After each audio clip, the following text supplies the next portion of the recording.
2023 marks a few special anniversaries in the Mercedes Benz history. Not only is it the 40th anniversary of the UK launch of the W201, it's also the 60th anniversary of the infamous 600 or Grosser and the beautiful W113 Pagoda. So why don't you join us now as we hop in the car and head over to sunny Surrey to the historic Brooklands circuit to find out more.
Here we are on the track of the historic Brooklands circuit, adjacent to Mercedes Benz World. Richard Mason has masterminded a gathering of these cars, which are celebrating their anniversaries this year. This will be very special in particular for the 600, as there almost certainly hasn't been as big a group of these cars in one place since the NATO summits of the Cold War. In fact, we have 12 here today, 11 saloons and one long wheelbase Pullman. Among the 600s here today are cars owned by George Harrison, Kofi Annan, the Austrian royal family, and the green Grosser still owned by Jeremy Clarkson, which was featured on Top Gear. One owner, James Flynn, even flew in all the way from New Zealand, especially to be here today with his car. We'll come back to the 600s in more detail a little bit later on. As always with these events, there is tremendous variety even in the spectator cars arriving to the car park. Personal favourite of ours was this 170D from 1952.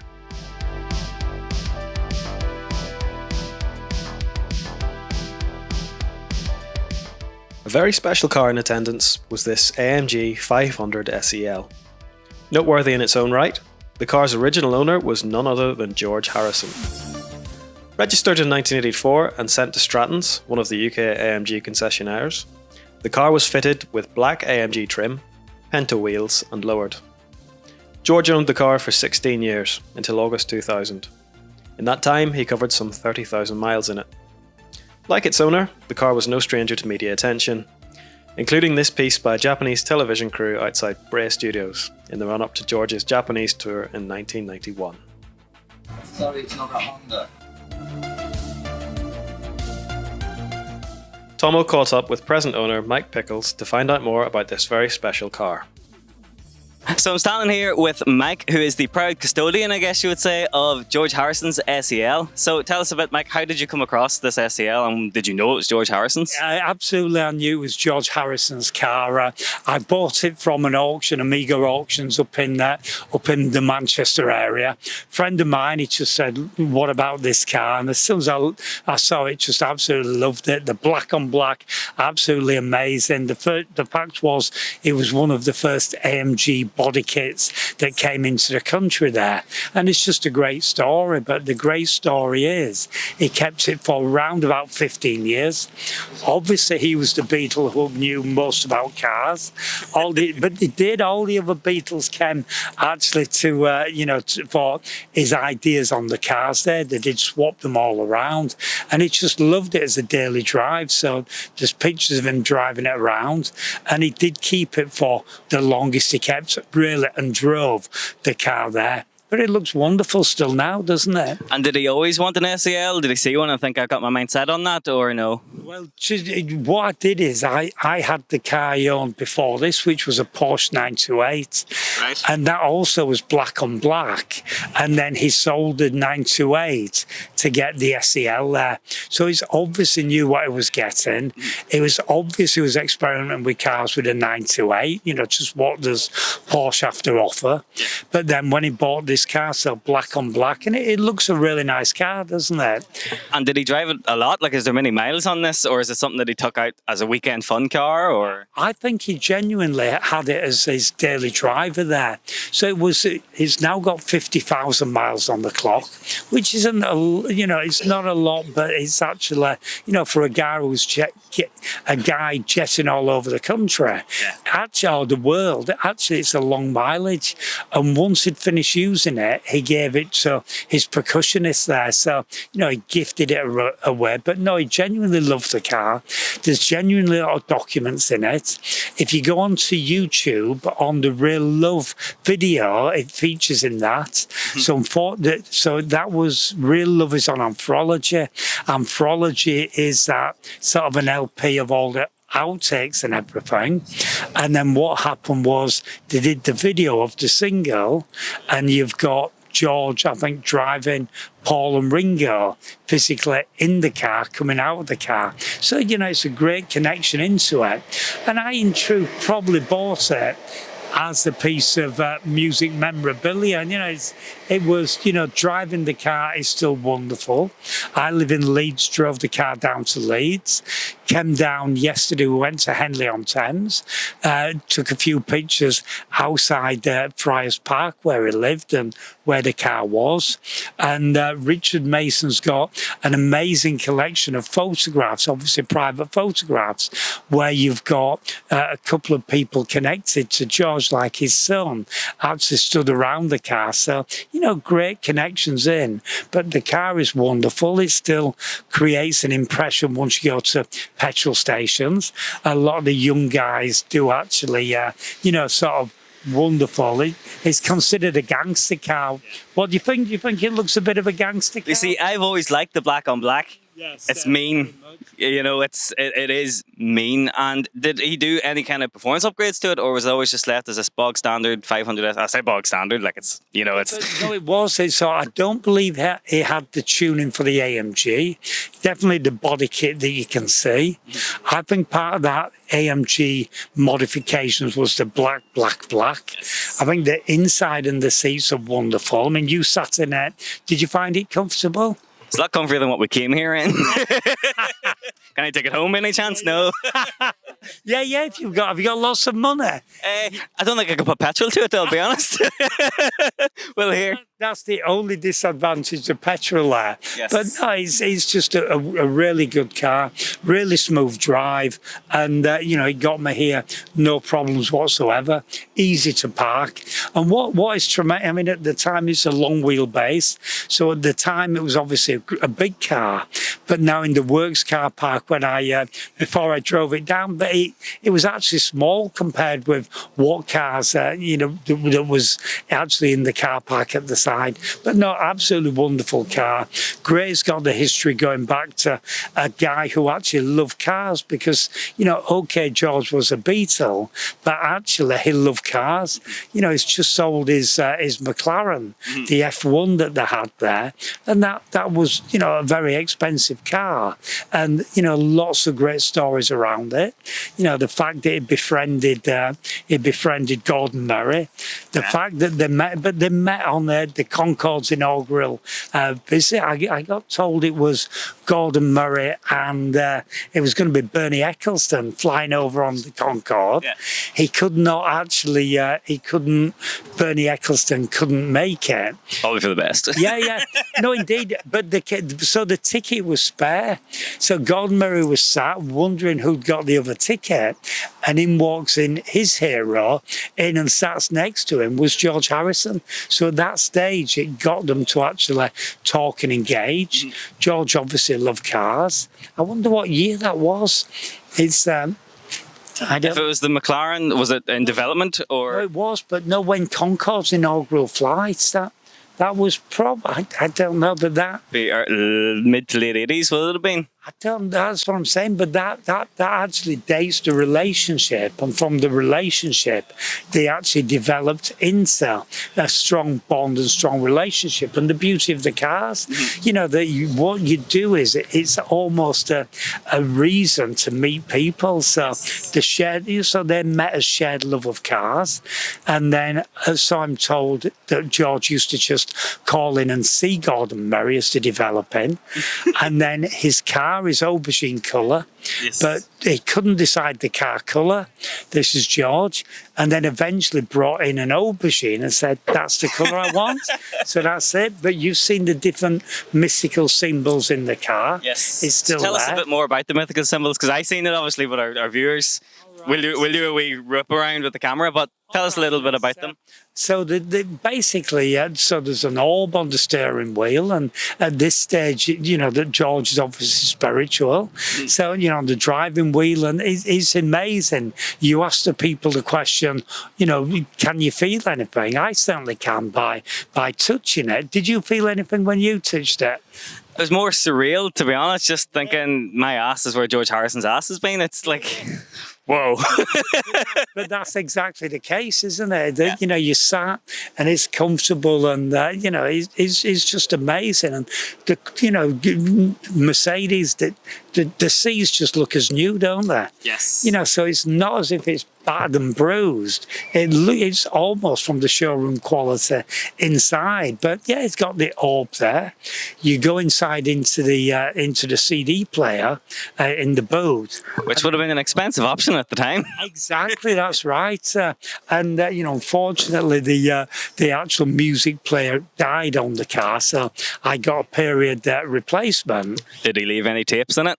No, it did not. But the previous car, the 928, when they then stripped it and refreshed it, they did find a cassette in the car. And of course, you want to know, don't you? Was it Wings? Yeah.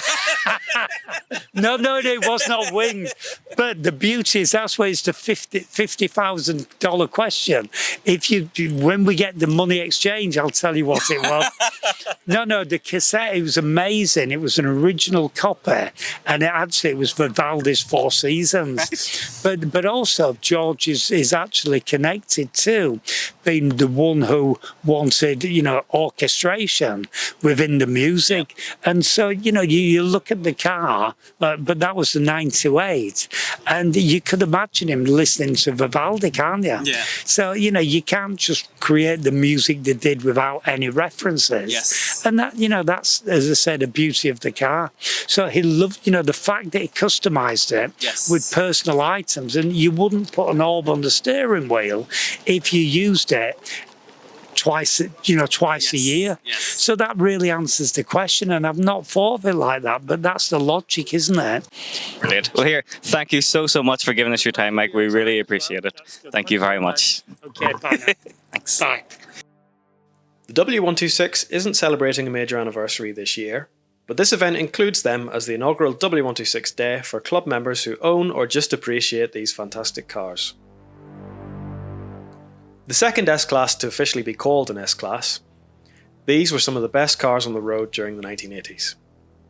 The 126 took over from the 116 saloon in 1979, and the SEC Coupe took over from the C107 Coupe, bringing Mercedes' flagship coupe back onto the S-Class chassis as it had been with the W111 coupes of the 1960s. The first Mercedes to be styled by Bruno Sacco as chief designer, these cars bridged the gap aesthetically between that 70s shape of cars such as the 123 and 116, and the 1980s shape of the W201 and 124 series cars. Both the coupe and the saloon are well represented today. Of particular interest, parked next to each other, are a rare SEC Cabriolet conversion and a wide-body SEC. Regrettably, we didn't get a chance to chat to the owners of these cars, but the Cabriolet looks like it may be a Lynx conversion. Lynx famously made the Adventure shooting brake version of the Jaguar XJS. The wide body doesn't look to be the AMG conversion. The flared rear arches don't carry onto the doors as they do on this car. Plenty of contemporary tuning houses carried out wide body and all manner of customization to these cars. Koenig and Gembala were two of the most well known, although this conversion doesn't look to be either of theirs. Let us know in the comments if you have an answer on this one. Mercedes-Benz passenger car lineup wasn't always the vast selection it is now. Once upon a time there wasn't even a C-Class. Mercedes had toyed with introducing a smaller saloon on occasion during the post-war years, but these efforts never progressed past prototypes. Mercedes' reputation, in those days especially, was as a maker of large, prestigious luxury cars. There was considerable opposition within the company against building smaller, cheaper cars which might harm their brand image. The year 1973 was to change all of that. Mercedes said the decision to finally proceed with a smaller car was made early in the year at the Geneva Motor Show, but events later that year were to cement the decision and make it a top priority. In the wake of the Yom Kippur War, members of OPEC, the Organisation of Petroleum Exporting Countries, announced an oil embargo on countries which were perceived to have supported Israel. Chief among these was the United States, and the resulting oil crisis there sent prices of petrol and diesel skyrocketing. By 1975, the US Congress had passed what came to be known as CAFE, or Corporate Average Fuel Economy Rules, which stipulated that a manufacturer's range of cars must meet stringent standards on average fuel economy. Mercedes' range of luxury cars would not meet these strict rules. The US was Mercedes' largest export market. You can see the problem. By 1976, the new compact Mercedes had a chassis code, W201. The project was led by Werner Breitsveld. The new car had to be every bit a Mercedes Benz. No compromise in build quality, comfort, safety or technology. However, it did have to differ from its stablemates on fuel economy and size. The car was strictly a four-door saloon and aimed at new customers under 30, to tempt people away from BMW's 3 Series. Now the car's design would be the work of Bruno Sacco, whose first car for Mercedes-Benz had been the W126 S-Class of 1979. The 190 would share a family resemblance to that car, but with an emphasis on aerodynamics and a wedge shape which had never been before seen on a production Mercedes. Now the car would debut with a single arm wiper. On early cars this was a simple affair around a fixed point in the centre of the windscreen, but it didn't clear as much of the windscreen as Mercedes had hoped. Only something like 76%, which wasn't even as much as the two-bladed W123. In 1985 they introduced the eccentric sweep, which is a clever mechanism which pushes the wiper blade up into each corner of the windscreen, and in that way it cleared about 86% of the windscreen, or more than any other car on the road at the time.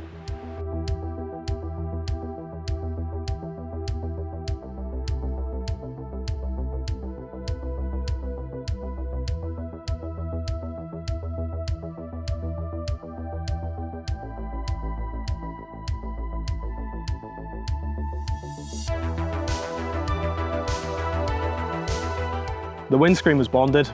The traditional method of a rubber seal with a chrome strip through it disrupts the airflow. Now the rear edge of the bonnet is swooped upwards. This protects the monowiper from the airflow and creates a nice aerodynamic flow over the car. The rear quarter has an aerodynamic chamfer on the edges. Even the wheel trims are shaped for airflow and to direct cooling air into the brakes. These grey plastic trims weren't initially liked compared to the traditional chrome and colour-coded hubcaps found on the likes of the 123. The big engineering revelation of the W201 was in its suspension. The design brief had called for a car that was every bit a Mercedes, but the size constraints made this a difficult task. The engineers at Stuttgart trialled 77 different setups on quick change test mules. The result was a completely new design. Rear suspension is what came to be known as 5-point multi-link. This system is lighter than the conventional semi-trailing arms Mercedes was using at the time. The system very cleverly prevents excessive camber change and changes of attitude under acceleration and braking.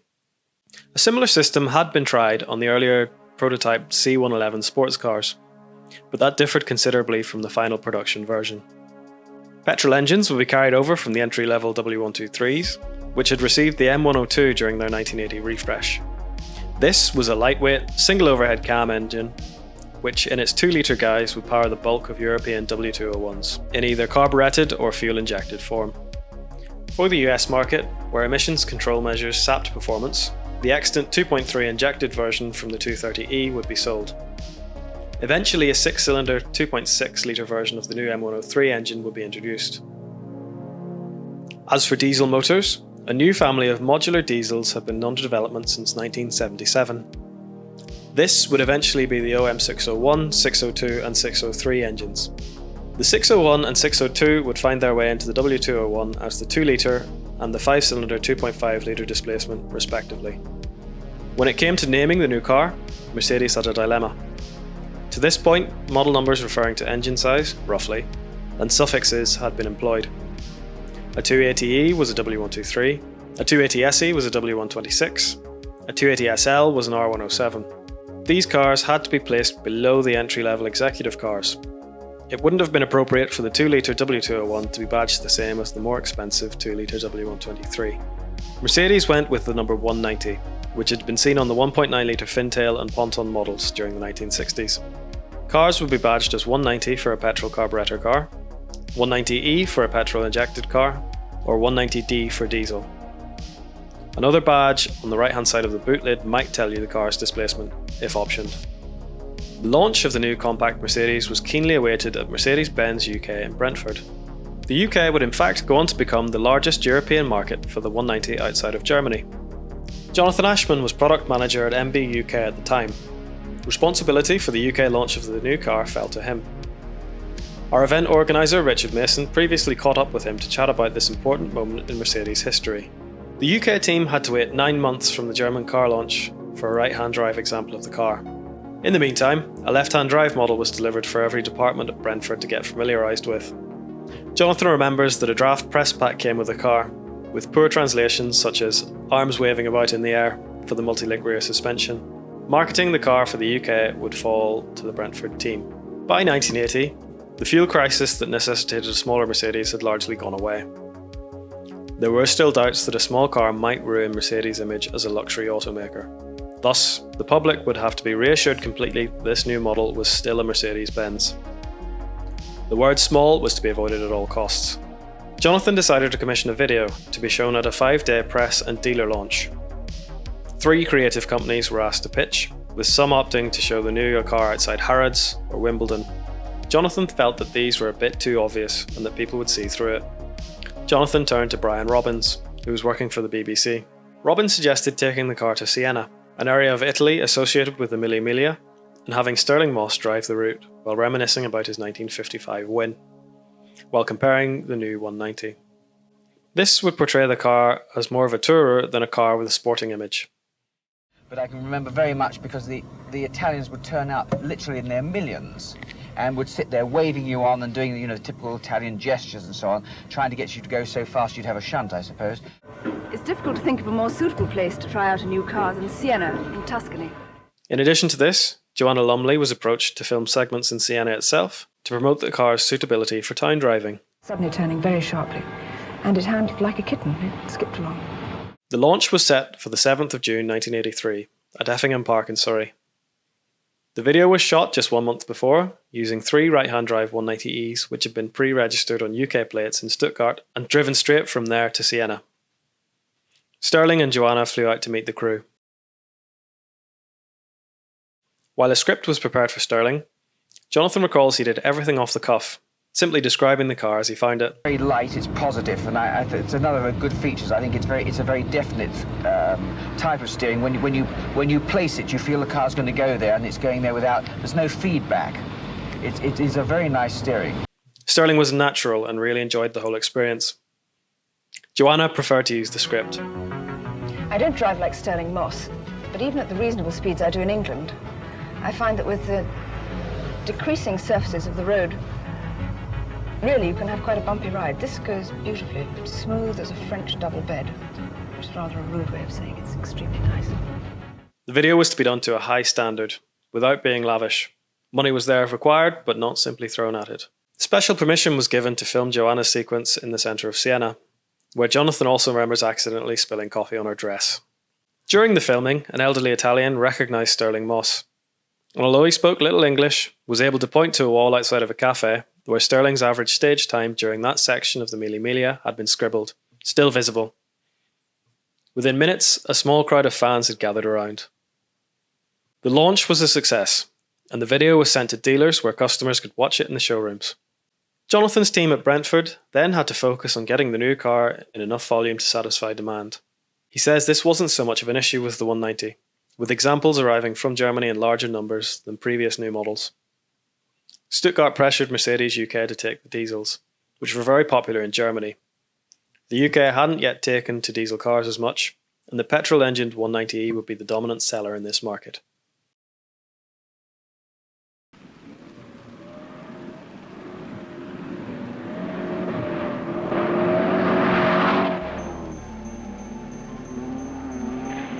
In the late 1970s, Mercedes had considerable success in rallying, with the 450 SLC and 280Es enjoying wins in the London to Sydney and East African Safari, among others.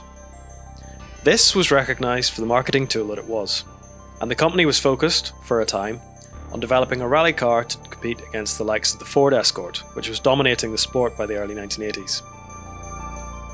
British engineering firm Cosworth were approached to develop a 4-valve head for the M102 engine, with a view to producing a performance version of the 190. This would also give Mercedes experience in the field of multi-valve engine design. Unfortunately, in the background, Audi released the Quattro. Its 4-wheel drive system rendered rear-wheel drive rally cars uncompetitive overnight, and the rally project was duly scrapped. However, the work on the Cosworth head was not scrapped, and the decision was made to refocus on touring car racing instead.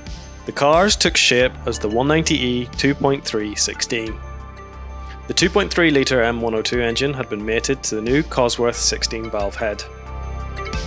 3 pilot production cars were taken to Nardo in August 1983 and used to take a series of speed records which would highlight the car's durability and performance.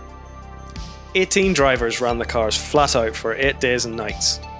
12 records were set, including distance records for 50,000 kilometres, over which the cars achieved an average of 154 miles an hour. The 16-valve cars could be distinguished by a body kit not found on the standard 190 models, including chin spoiler, side skirts and boot spoiler. This served to slightly lower the coefficient of drag from the already impressive 0.33 to 0.32. Mercedes wanted to draw attention to the new 16-valve cars when they were approaching production in 1984.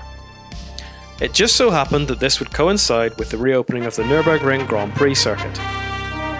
For 50 years, the castle and the village of Nürburg in the Eifel Mountains of West Germany overlooked the longest and most difficult motor racing circuit in the world, the Nürburgring.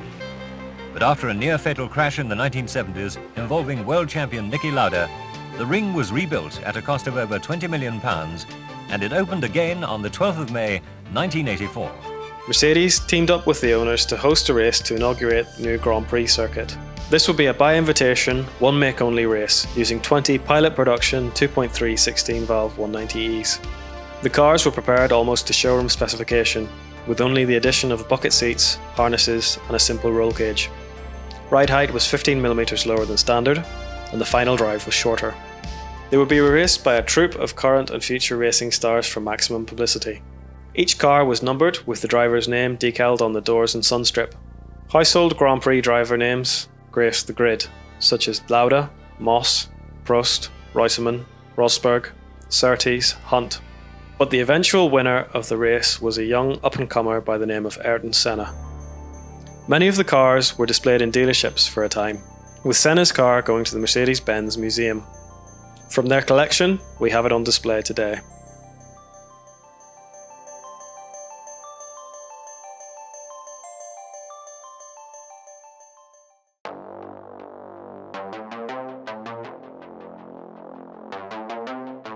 The 2.3 16 was superseded by the 2.5 16 in 1989.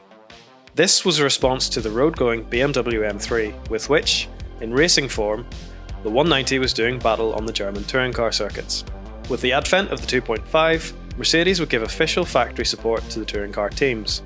The new 2.5 engine replaced the single-row timing chain of the earlier engines with a duplex chain, a change also implemented on the more standard 190Es due to issues arising from this single-row chain. It was at this point the 190 received a facelift in the form of what are known to enthusiasts as Sacco panels, although some complained that this made the standard 190s look a little bit too much like the 16-valve models. One drawback of the M102, at least to the touring car teams, was the engine's relatively long stroke. This would have been fine for the rally car as envisaged as, but for touring, high revs would be needed. The only way to achieve this would be to create a short-stroke version of the engine. Cosworth further tweaked their cylinder head to complete the short-stroke M102. These cars would be known as the Evolution models, which in addition to the high-performance engines would have larger wheels, larger brakes and a quicker steering ratio. Called officially the 190E 2.516 Evolution, 502 examples of what would become known as the Evo 1 were built to homologate the race car. All were left-hand drive and all were blue-black metallic. By the end of the 1989 season, however, it was obvious that more would need to be done to be competitive against the M3. The Evolution 2 was born, with a suite of adjustable spoilers and wings that was like nothing previously seen on a Mercedes Benz. We have a replica of an Evo 2 here today, built by D-Class. As Mercedes entered the 1990s, the final few years of the 190E were marked with the introduction of a new engine, the 1.8. This was designed to replace the carburetted 2-litre car, as the company moved towards fuel injection on all models for stricter emissions controls. Now, the 190E 1.8 holds a very special position for me personally, as my first Mercedes was a lovely white 1991 model. In 1993, the 190 gave way to the new W202 C-Class, as Mercedes brought its nomenclature in across the range. The last UK 190Es were imported in September 1993, ending 10 years of the baby Benz on the UK market.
Let me put it this way.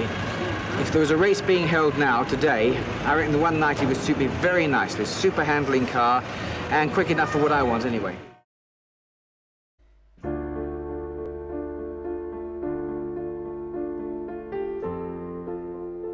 I'm very at ease calling the Mercedes 300 SL Gullwing the first supercar, whatever you may think of the Miura. Certainly nobody could doubt that the Mercedes was priced like a supercar. So when it came to replacing it, and the performatively lackluster 190 SL, Mercedes wanted to build a car that would perform well without being affordable only to the likes of Sophia Loren and Frank Lloyd Wright. What resulted in 1963 was one of the most elegant pieces of automotive design in history. The car was not only strikingly beautiful, with timeless, enduring, universal appeal, but was a very competent sports car to boot. You don't have to take anyone's word for that either. As LJK Setright recounts in his book on Mercedes Roadsters, Mercedes took over a small racing circuit at Montreux, just over the French border from Geneva, to promote the new 230 SL to the press when it was launched. Michael Parks, an accomplished racing driver and responsible for design and development work on Ferraris at the time, happened to bring a 3-litre 250 GT Berlinetta to the track on the same day, setting a lap time of 43.7 seconds on the short circuit in his V12 Ferrari. Rudolf Unenhaut, chief engineer at Mercedes, lapped the 6-cylinder 230 SL in 47.5 seconds that day. I really couldn't emphasise this car's capability any better than that. The nickname Pagoda came from the concave shape of the removable hardtop roof. The car was produced as a 230 SL, 250 SL and 280 SL throughout its production run from 1963 to 1971. Some 49,000 cars were produced. Production changes were fairly minimal throughout the run. The 230 was powered by the 2.3 litre M127. The 250 was a short-lived model, powered by the 2.5 litre M129. This was quickly superseded by the 280 powered by the M130. All engines were mechanically fuel injected. The car could be optioned with a 4-speed automatic transmission or a 4 or a 5-speed manual. The underpinnings were based on the W111 fintail saloons. As with the fintails, early cars were disc braked at the front with drums at the rear. Rear discs were introduced with the 250 SL in 1966. We have a fine collection of Pagodas on display today, including a very nice nod to the Pagoda's rallying success. This car is owned by Nicky and Mark Dwyer and was featured on the club stand at the NEC Classic Show in 2022. Yes, I did say rallying success. I told you this car wasn't all looks. The 1963 Spa-Sophia Liège rally was won by a race-modified 230 SL. The 6,500 kilometers Belgium to Bulgaria rally was no mean feat. It's no surprise really, considering the success of the fintail saloons in rallying at the time. In 1971, the Pagoda gave way to the ubiquitous R107 roadsters and coupes.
Mercedes' reputation as a luxury car maker had to come from somewhere. Way before the Second World War, Mercedes was building a car known as the Grosser. Even before the Daimler merger with Benz in 1924, there was a large luxury Mercedes on the market, in the form of the Type 630. Following the Second World War, in 1951, just as the company was rebuilding itself, Daimler-Benz returned to this segment of the market with the 300, which came to be known as the Adenauer, after the German Chancellor who presided over the economic miracle. While a fine saloon car, whose running gear provided the basis for the 300 SL, the Adenauer's underpinnings were undeniably pre-war. By 1959, in a climate of rapid automotive development, the 300 was showing its age. A replacement was needed. The market was analysed and a two-pronged approach to luxury was decided on. The low end of the luxury market would get the ultimate version of the medium-range saloon body. At that time, the W111 Fintail, equipped with all the technology the company had to throw at it. The most powerful, fuel-injected 3-litre engine, pneumatic self-levelling suspension, automatic transmission, power steering, trimmed with a higher level of chrome, wood and leather than other cars in the range. This was of course the W112 saloon, badged 300 SE and 300 SEL. For the upper echelon of the luxury market, all stops were pulled out. The resulting car would be conspicuously expensive, hand-built to order. The best car the company could design and build, regardless of cost. It would have to be a statement of engineering ability, a flagship model to reflect well on lower models. Internally designated W100, badged 600, and nicknamed Grosser, like the Grand Mercedes of the 1930s, this car was to cement Mercedes' reputation for the 20th century. The car shown to the world at the 1963 Paris Motor Show was indeed a tour de force of the latest innovations in engineering and safety. While its main rivals from Rolls-Royce and Cadillac were still building body-on-frame, Mercedes had been using unibody construction since the pontons of the 1950s. Crumple zones, front and rear, developed by Berenier and employed on the Fintails, were included. An engine was developed especially. Mercedes knew the car would need performance to match the luxury. Apart from pre-war racing and aero engines, Mercedes had not tended towards V-configuration power plants in its cars, with the largest luxury engines of the day being the 3-litre straight 6. So it was a considerable departure when the 600 arrived with a 6.3-litre V8. A V12 had been considered, but it was decided that would be overly complex. And besides, the largest target market was the US, where the V8 was already king. The M100 is of cast block design with alloy cylinder heads. A 90-degree V with a single overhead cam for each bank, all driven by one duplex timing chain. Fuel injection is by Bosch, with an 8-plunger pump providing port injection. The quoted horsepower figure is 300 at 4,000 RPM, but fascinatingly 50 whole horsepower are absorbed by the engine's vast array of ancillaries before they even get a chance to reach the wheels. These include several compressors, one for the air conditioning, one for the power brake and steering, one for the air suspension, and a pump for the hydraulic circuit, which is an engineering marvel in itself, and provides hydraulic control for the windows, boot lid, partition glass when fitted, a hard and soft setting for the suspension dampers, 6-way adjustable front seats, and adjustable rears, dashboard ventilation, and even the sunroof, which means that at any given time in a Grosser you have hydraulic fluid at the pressure of a small power washer all around you and over your head. This hydraulic system was implemented to reduce weight from electric motors. Why start there? Cars were equipped with wedges to jam the windows closed should the system fail, which I'd say is a rare show of defeatism from Mercedes, but perhaps not unwarranted. Even after losing 50 horsepower to ancillary systems, the car, which weighs well over 2 tons and is 20'6" long in long wheelbase form, is still propelled to 60 miles an hour in about 11 seconds, which is incredibly impressive for 1963. The trade-off, of course, comes in fuel economy, where double figures is ambitious. The long wheelbase is quoted at 9 miles to the gallon, the short at 10. Main suspension is by airbags, one at each wheel, with the aforementioned hydraulic adjustment for stiffer or softer suspension. The result is an excellent ride quality, as would be expected. Naturally too, braking is provided by discs all round and is very confidence-inspiring. Well, it would have to be. 2,677 cars were built to order. Not a sales success by any standard, but certainly a triumph of engineering prestige. Not many were sold in Britain. 50 were sold here in the first few years of production, but the new Rolls-Royce Silver Shadow in 1965 marked a sharp decline in sales. The car gained infamy by being the go-to for developing nations' governments. As the global picture shifted in the Third World, with former colonies gaining independence, their heads of state were less willing to be seen driven in a Rolls-Royce, with its ties to British imperialism, than they were to be seen in a German Mercedes. As such, the car now has a reputation linked to dictators. On the other hand, you have its celebrity owners. The list is extensive. Bobby Womack says that Janis Joplin wrote Mercedes Benz after being in his 600. 3 of the 4 Beatles owned these cars: John Lennon, George Harrison and Ringo Starr. In fact, we have George Harrison's 600 here today. We're lucky to get the chance to catch up with 2 gentlemen who worked on these cars in period. The first is Nick. So we're here with Nick, who used to work on these cars, I believe, didn't you, Nick? I certainly did. Served my apprenticeship at Mercedes Benz Brentford. I was there from September the 2nd, 1970, and I left late October, early November 77. Okay, so almost a decade working at Mercedes. Almost, yes. And did you do your apprenticeship on the Grosser itself, or was it a general apprenticeship? No, I started my first year on the SLs. Oh, lovely. Would that have been the Pagoda shape then, or were they just coming into the 107? Pagodas, but we also had the 300 SL gull wings and roadsters. Oh, beautiful. Beautiful cars. Unbelievable. Yeah. And I had the privilege of working with probably one of the best foremen there, Tommy Johnson. Oh, wonderful. Very well known, very well respected. What he didn't know wasn't worth knowing. Oh, a great character then. Yep, and he used to advise Germany on certain issues. Yes, he knew what he was talking about. He was amazing. He was blunt speaking, but you knew where you stood with him. Absolutely, refreshing. Yeah. Yes. Yeah. So how long were you there before you started working on the 600s? I dabbled on them, but then after a year after my apprenticeship, I reckon if I couldn't service cars by then, I might as well give up.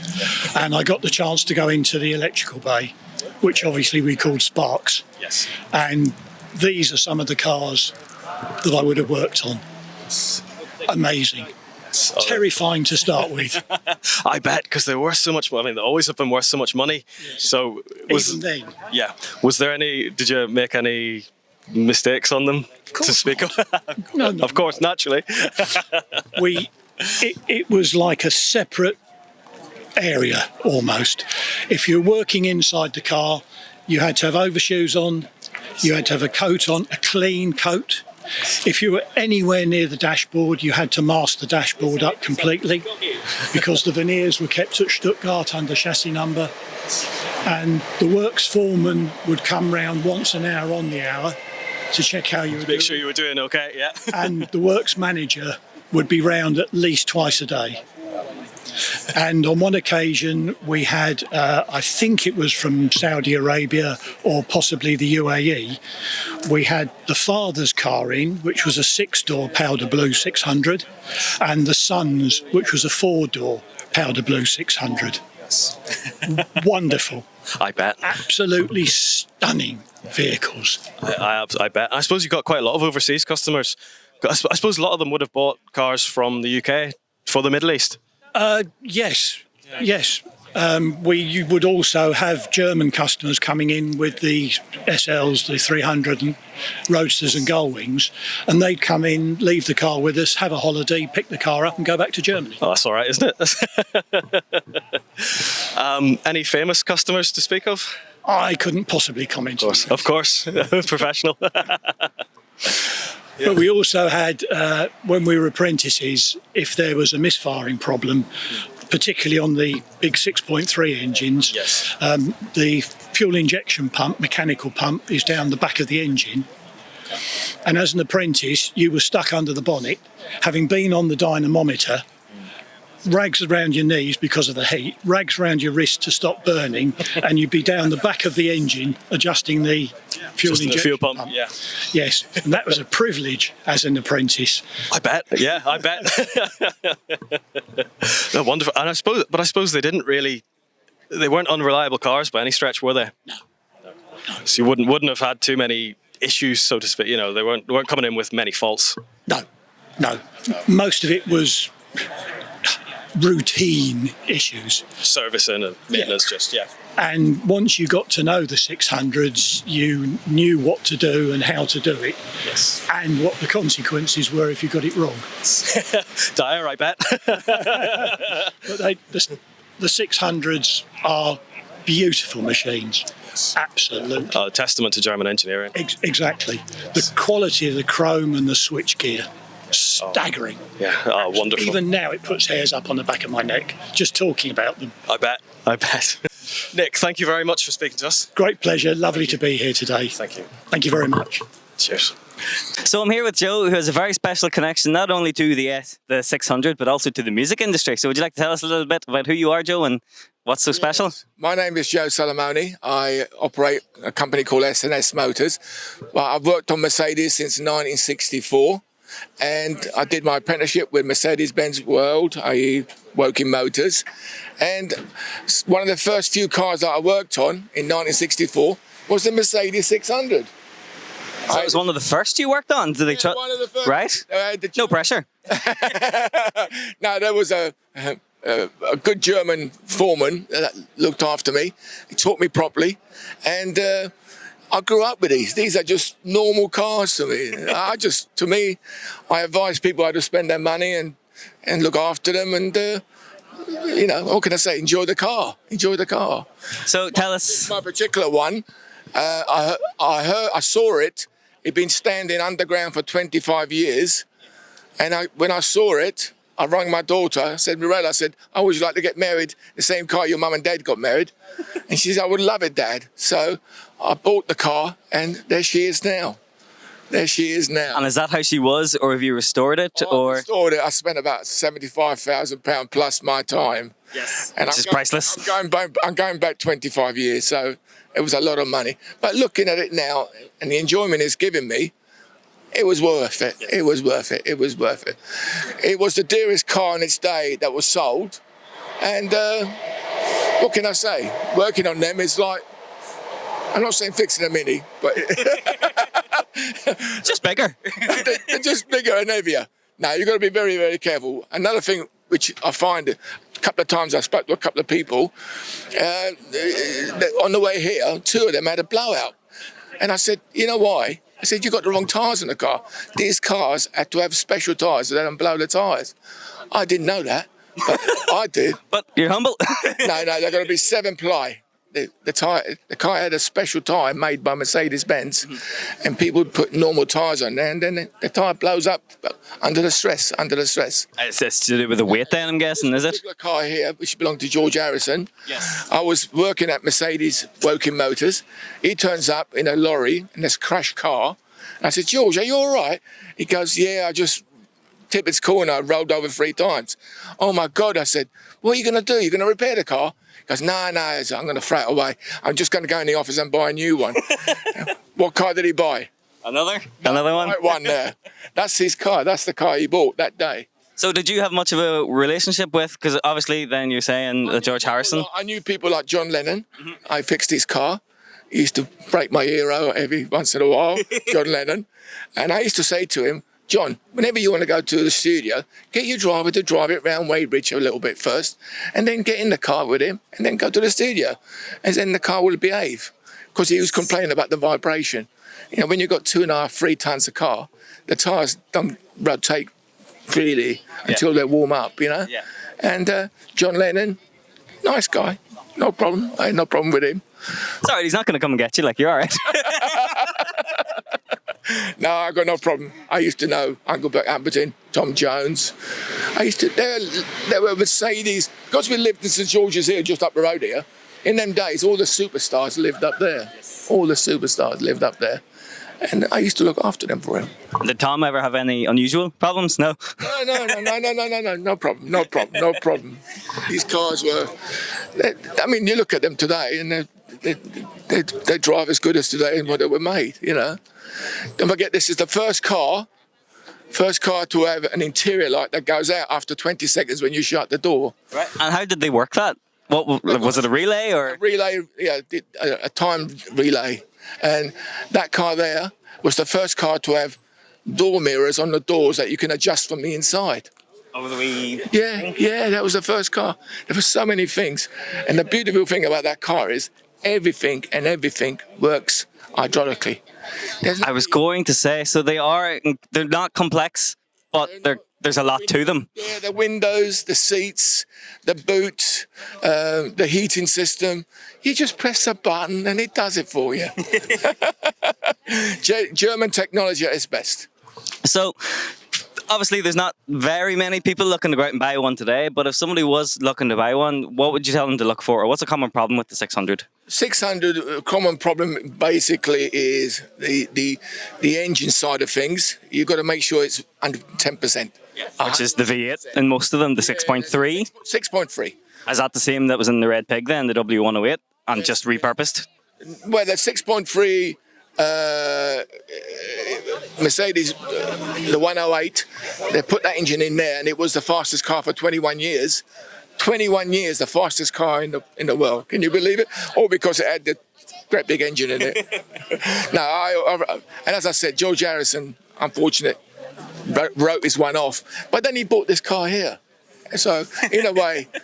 Obviously, they had something about them. They liked it. They just kept coming back. He liked him. So, Paul was the only one then that didn't have a 600. I have to bring it up. Well, was he a BMW man or? Paul is the only guy I've never met, and I don't mind admitting it. I knew that all the others. You hear that, Paul? I've never met. Paul, unfortunately, Paul and I never met. But I used to know all the other superstars, pop stars, the small faces, Low Cream. Me and Low were like mates like this. What about the other half of 10cc? They didn't... No, listen. You're talking about, what's his name now? I can't think of his name. There was two of them set up. Godley and Cream. Godley and Cream. Yes. Kevin Godley. I used to look after their cars. To me, they were just normal guys. Yeah. And I always remember one day I went to Godley's house and his garden was like this. I said, Kevin, do you want me to get you a gardener? Tidy up your garden. What, Joe? I said, look, I know Sicilian guys that will come and clean it all for you. He said, look, leave my garden alone. When I want to freak out, he said, I just lay on the grass with a fag in my mouth and I enjoy life. And that was Kevin.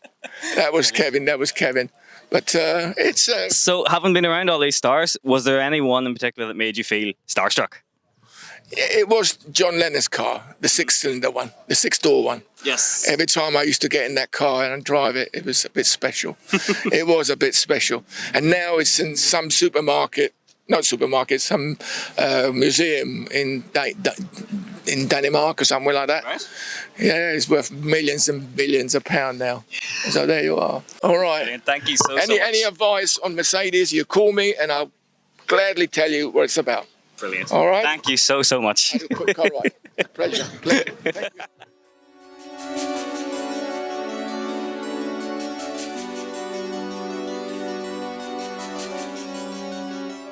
The 600 remained in production until 1981.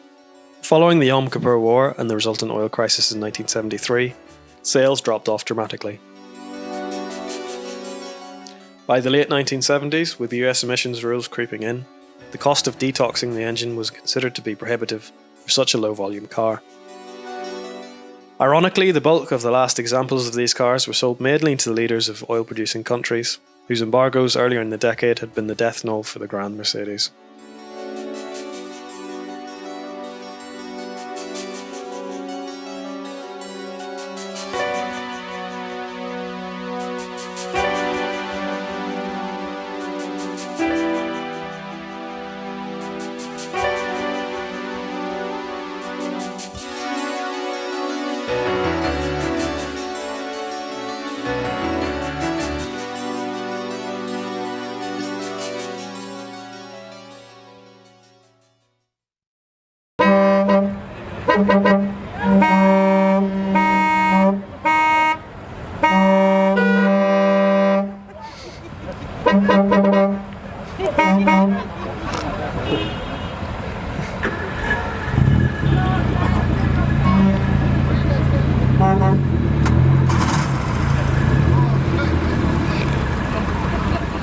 We couldn't end this video without including a bit of Grosser audio.